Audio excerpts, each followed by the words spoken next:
Assalamu alaikum wa rahmatullahi wa barakatuh, brothers and sisters. I hope you're well, inshallah. So, in this episode of LDM Lessons, we're going to be continuing from where we left off last week. And last week, we looked into the problem of an infinite regress. And what we showed was that our universe could not have an infinite chain of causes. And if it did, we wouldn't be here today. Our universe would not come into existence. And we concluded by showing, for example, philosophers such as Abraham Varghese, he states, take your pick, God or the universe, something always existed. And this is what we're going to be looking at today. Which is it? God or the universe, which always existed? So the first thing I want to do is I want to show you a simple example. Let's do a little thought experiment to show that the infinite is nowhere to be found in the real world. It just doesn't exist. So example number one, what I want you to do is imagine a room. Okay? Now in this room, we have an infinite number of blue balls. Right? Now, what I want you to do is I want you to minus 5 balls from these infinite number of balls. And I want you to think of the answer. What are you left with? What are you going to be left with when you minus 5 balls from an infinite number of balls? The answer you probably worked out already is that, well, you can only say two things. Infinite minus 5 or it's infinite. It doesn't make sense. It's an absurdity. It's a paradox.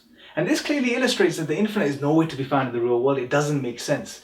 Let's look at example number 2. Now imagine another room. Now in this room, you have 5 blue balls. Just 5. Now what I want you to do is at every given moment, say every minute, add 5 more balls to this room. And imagine you did this forever. Could you ever reach a number of balls which you can call infinite? The answer is no. Why? Because you can always add another 5 balls. So this is what you would call a potential infinite, meaning that you're potentially working towards an infinite, but you never actually reach an actual infinite. So this works, but it's not an actual infinite. This is a potential infinite because you never actually reach the infinite. And this again highlights and illustrates the point that the actual infinite doesn't exist anywhere in the real world.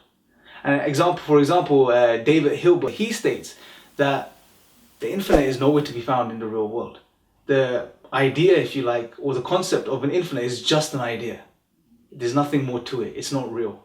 So brothers and sisters, I hope this clarifies this particular point, and this clearly shows, well, the universe is not infinite or eternal, therefore the cause of the universe must be eternal. And this is exactly what Allah subhanahu wa ta'ala tells us in the Quran. For example, in the 112th chapter, He tells us that He is the absolute, the eternal. Jazakallah khair for watching, brothers and sisters. I hope you have benefited from this, inshallah. Stay tuned for upcoming episodes. Assalamu alaikum wa rahmatullahi wa barakatuh.